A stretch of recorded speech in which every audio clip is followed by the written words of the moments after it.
Never go to Waffle House because I just went for the first time and I was super excited because I've heard a lot about it. So I walk inside, sit down at a table, and the lady serving me goes, "What you want?" And as I'm telling her my order, I see a rat run across the floor right by my feet. And I let out a little scream because it caught me by surprise. But you wanna know what the server said? She goes, "Don't worry, Jerry don't bite." Jerry? You named the rat? Meaning it's been here before? And also, how do you know he doesn't bite? Just because Jerry hasn't bitten yet doesn't mean he won't in the future. But anyways, I ordered waffles and the service was pretty quick. She brought them out to me right away. And they looked great, so I took my first bite, but something about them just tasted off. Now I never want to be the person that asks for new food, so I just took a couple more bites, but I started to cough and I was like, okay, I can't eat this anymore. And I asked her if she could make me new waffles and she was like, "Sure, honey." But now I was curious why these tasted the way they did, so I watched her make these new ones. And I figured out why. I saw her go to the waffle maker, open it up, and spray it with Febreze. No, not cooking spray. Febreze. I was eating air freshener. So when I saw her do that, I was like, "Oh, excuse me, could I just get some eggs and bacon? Actually, I'm not really feeling the waffles anymore." So she made me that, and after bringing my food, she went outside with her coworker, and they just sat on the curb and talked. But they were the only two people working, so there was no one left inside after they left. Well, unless you count Jerry as a worker. But I had to wait like 20 minutes before they came back in to get any refills and to pay my bill. So all in all, it was a pretty sick experience. Am I ever gonna go back for the food? No, but I may go back for the entertainment. That was pretty good. You can always tell from the moment you meet someone if they're gonna be your friend forever or not. Because you know how when you first meet someone, you don't show them your whole personality because you don't want them to think you're weird. Well, when it's someone that's your best friend, you don't have to do that. Because the first day that my best friend and I met, instead of asking me what my hobbies are or where I'm from, the first thing that comes out of his mouth is telling me about how he has a really bad rash, and then he asked me if I ever get rashes. And usually around a person I don't know, I wouldn't answer that question. But around him, I felt comfortable enough to be like, "Yeah, man, I get rashes all the time." And I just realized I've now told everyone on the internet that. But anyways, the first day we met, this guy was moaning in my ear because he thought it was funny. If someone else did that, I'd probably get a restraining order, but not around him. Because when you're with someone that's gonna be your best friend, nothing is uncomfortable with them. Well, except for their rashes. The worst part about growing up is the fact that you can't order the things you really want to eat when you go out. Because the other night, I was at a restaurant I've never been to with some people that I work with. So we're not super close, and I don't want to do anything to embarrass myself in front of them. And the waitress gives me the menu, but nothing on it really looks that good until I turn to the very back page and I see chicken tenders on it. Everything else on the menu was a bunch of fancy foods that I couldn't even pronounce. So I was like, "Oh yeah, I'm definitely getting the tenders." But then I look at the top of that page and it says that the chicken tenders are on the kids menu. So now I'm thinking, well dang, I can't order off the kids menu in front of these people that I don't even really know because they'll think I'm like an immature little kid. So I just ended up ordering the ratatouille. Dog, I didn't even know that was a real dish. I just thought it was the movie about the rat that cooks. Turns out this whole time, it's actually a dish that has a bunch of vegetables in it. I'm tired of having to order food like this. I just want to go back to ordering Happy Meals with a toy. Why are people flirting in the comment sections of my videos? Like a girl commented on my video and this guy must have thought that she was cute from her profile picture. So he replied to her and said, "You're cute." And the girl responds back and says, "Thanks." And then he says, "Can I get your number?" And she says, "DM me." Like, get that off my page, man. I was so upset that other people are finding love on my videos, but I can't even do it. So I just deleted the video. So from now on, if anyone flirts with someone in my comment section, you're blocked. You're blocked. Petty doesn't even begin to describe where I'm at now. I can't take it anymore!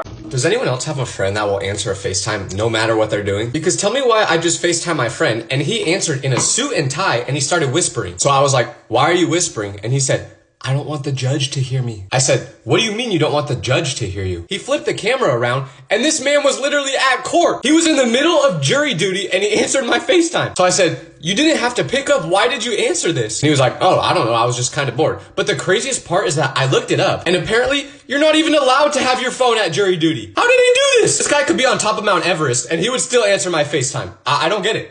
No one talks about how difficult it is to be friends with people who vape because the moment they lose their vape, it's over. They will become a different person. They'll start growling at you, barking, anything. A person trying to find their vape will tear through your house worse than an untrained puppy. But the most hard thing about being friends with people who vape is you can't tell them anything serious. And what I mean by that is I used to have a friend who vaped, but every time I would be having a serious conversation with him, I would be like, Yeah, I don't think my grandma's gonna make it much longer. I think we're gonna have to take her off life support soon. But in the middle of me saying this, you could see them not be able to concentrate anymore because they're just trying so hard to not take a hit of their vape while I'm speaking. Like, dog, you can't even wait 10 seconds to hit that before you start shaking? I can't tell you how many times I've wanted to just break someone's vape. It's so bad. I just Googled the name of a kid who used to bully me when I was 12 years old. First thing that pops up, a GoFundMe. His house burned down! I obviously feel so bad for him and his family. Ever compliment a British person? Because I just met a British person at a coffee shop and I embarrassed myself so badly because they walked in and we made eye contact with each other. So they smiled and said, "What a lovely day out here, innit?" But I didn't expect them to have an accent. So when they did, for some reason, my first instinct was to just talk in that exact same accent back to them. So then I was like, "Indeed, the weather is bloody gorgeous." But since we're in the US, when I said that, they were like, "Wait, you're British too?" And I couldn't admit to them that I was literally just copying their accent or else they would have thought that I was mocking them. So I kept pretending to be British and I said, "I am British." But then they said, "Really? Where are you from?" But I panicked because I couldn't think of a city in England. So I was just like, think of a soccer team there. And I was like, "I'm from Manchester." But then to my surprise, they were like, "No, mate, I'm from Manchester." So I guess I was really trying to sell it, and for some reason I responded by saying, "Well, then maybe we'll have to hit up the pub next time I'm back." And when I said that, he just laughed very Britishly. But I don't know why I did that. Something about British accents just makes me want to talk like them. What's the most embarrassing thing you've ever done in front of your crush? I'll go first. It was the day I got my very first phone, and I was so excited because this meant that I could FaceTime the girl I liked. So that's what I did. I typed in the number that the girl gave me, and I FaceTimed her, and it was awesome until my mom, who didn't know I was on FaceTime, walked into my room and said, "Hey Tyler, is your rash feeling better today?" But that's not even the embarrassing part because after she said that, I was so embarrassed because the girl heard that, so I was like, "Shut up, mom." But in my house, saying that to your parents is a big no-no. So my mom went into her room, grabbed my dad's belt, and started spanking me while I was on FaceTime with my crush. I was crying, and while I was getting spanked, I tried to hang up the FaceTime call numerous times, but I couldn't do it. I looked like this. "Mom, stop! Mom!" So she just saw the whole thing happen, and for the next week, I pretended to be sick so my mom wouldn't make me go to school because I was too embarrassed to ever see her again. Does anyone else have a friend that's late to literally everything? And that's not even an exaggeration because my friend doesn't have his license, so anytime we want to do anything, I have to pick him up. So you would think since I'm doing this favor, he would always be ready to go on time, right? Wrong, because whenever I leave my house, I text him saying that I'm on my way, and he'll respond right away. So then when I'm like 2 minutes away, I'll text him again saying that I'm here. But when I send that text saying that I've arrived, for some reason in his head, that's the signal for him to start getting ready. He doesn't even get out of bed until I send that text. So I literally have to wait outside of his house for at least 20 minutes before he's actually ready. But there's been times where I would have to wait a really long time, so I would FaceTime him and he would literally be in the shower. Like, why didn't you do that before? Or another time I FaceTimed him after waiting a while and he was heating up the stove to make chili. Bro, I've been waiting outside of your house for 2 hours. And you're revving up the fryers? At this point, I've just accepted it though, because you can't change him. You can't. Does anyone else's mom just tell random people your darkest secrets for no reason? Because I love my mom, but I don't tell her secrets anymore because the moment I do, I know that she'll go down Hollywood Boulevard with a megaphone and tell everyone else. And it's not like she's trying to be mean. I think all moms just naturally do this. But it gets even worse because not only will she tell other people my secrets, but she'll slightly change the story to make it sound more embarrassing. Like one time I was at dinner with my mom and her friend has a 2-year-old boy. So she kept complaining about how her son is always wetting the bed. And you want to know what my mom said back? She says, "Oh, that's normal. Tyler wet the bed until he was 14. First of all, that's not true.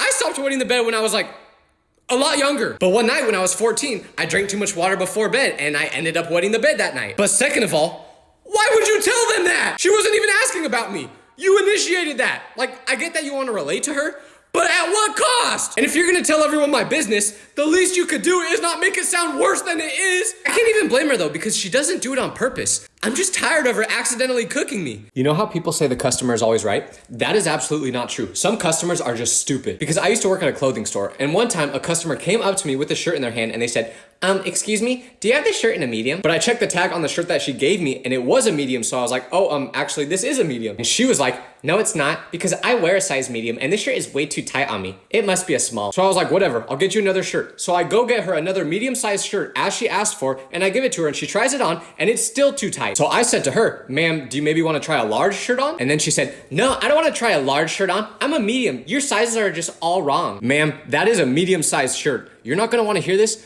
but maybe you just gained a few pounds. It's okay, it happens. One time I gained 8 pounds in a day because I ate too many donuts. But I promise you, the shirt is not gaslighting you. It's a medium. And she got so upset when I asked her if she wanted to try a large on that she vowed to never shop there again. And I don't know if she said that because she thought that would make me upset, but I was jumping for joy inside because that meant I wouldn't have to deal with her ever again. But why do they say the customer is always right and not the employee? The employee is the one who works there. They know what they're talking about. If there's one group of people you don't want to run into in public, it's a pack of little kids, because when they're together, they're more dangerous than I am when I'm near a crumble cookie. Because they will roast you in ways that you could never even think of. Like the other day, I'm just going for a walk, minding my own business, and I walked past this elementary school. But it happened to be the exact time where the kids were getting out. So as I'm walking by, I see a pack of them look at me. So I look down because I don't want any problems with them. But their group leader must have looked at me and saw that I have bags under my eyes, because he said, hey, did the lemurs kick you out of your pack? And I was like, what? And he goes, you look like a lemur. And he said this because lemurs have circles around their eyes. So his friends started laughing, and I wanted to say a comeback of something like, you only know what a lemur is from watching Madagascar. But I froze, and instead, I just started laughing with them. And I think this kind of confused them, because when I did that, they all stopped, and then they gave me a weird judgmental look like, what's wrong with this guy? And that was pretty much the end of the interaction. But it stinks because I literally had to change the path that I take for walks every day because I don't want to go in these kids' territory anymore. If ghosts are real, the scariest part about them is definitely the fact that some of them are probably British. Ooh! Whoa, a ghost, cool. Oi, brother, you're not scared of me? You're British? Why can guys not show emotion to each other without it being weird? Because my friend just literally beat cancer. And when he told me that, I reacted by saying, that's amazing, bro, I love you. And I tried to give him a hug, but he backed away. And then he gave me a weird look, and I said, what's wrong? And he said, that's weird, bro. You can't say I love you, then go in for a hug. We're dudes. Bro, you just beat cancer. I'm not trying to take your pants off. All I was saying is that I love you and I'm glad you're alive. But he was like, nah, that's just too weird, bro. So from now on, if any of my friends do something amazing like beating cancer, this is how I'm gonna react. Oh, you beat cancer? Hey, that's fire, bro. That's fire. To everyone who keeps commenting for me to oil up, my family follows me on here, but they don't understand social media at all. So what do you think their reaction is when they go in my comment section and see 500 comments saying, oil up, oil up, oil up? The past 3 nights at dinner, I've had to explain to them what that means. So please stop commenting it. I can't do this anymore. I do not care if I get insulted by a man or a woman, but if I get insulted by a kid, I want to cry because they do not lie. If they insult you, they said it because they truly believe it. Like one time I was at the airport just minding my own business, and this little kid comes up to me and says, why do you have a pepperoni on your face? So I pull my phone out to look at myself on the camera, and I see nothing there. So I'm like, what do you mean I have a pepperoni on my face? And he puts his finger on my forehead and goes, right here. And I realized that he's talking about a pimple I had. So I laughed and went, oh, that's not a pepperoni, it's a pimple. And he goes, oh, that's really big. So I'm like, yeah, it is. Where are your parents? Because when an older person insults you, you can fight back. But with a little kid, what am I supposed to say? You can't read? Of course he can't read, he's 4! So now anytime a little kid looks in my general direction, this is what I do. I'm just gonna run away from them every time now. I can't take any more ego hits. Never go on your phone in public. It's not safe anymore. Because I was walking out of the grocery store to my car, but I was on my phone, so I wasn't really paying attention. When I got to my car, I tried pulling on the door handle and it wouldn't budge, but I was like, that's weird. I already pressed the unlock button. Why is the door not opening? And after a couple seconds of trying, the window rolls down a little bit and an old lady screams, get away from me, I'll call the cops. It wasn't until that moment that I took a step back, looked at the vehicle and realized, this wasn't my car. This poor old lady thought I was trying to break into her car while she was in it. But the worst part was that she didn't even seem scared of me. Like, she was just warning me. So do I not look capable of being a scary burglar? Like, just imagine me being like, give me all your money. Yeah, I just watched that back. Now I see why she wasn't scared of me. I don't look intimidating at all, bro. Why do old people have the creepiest love stories? Because I sat next to this man at the airport and he was really extroverted. So he started talking to me and eventually he asked me if I have a girlfriend. I said no.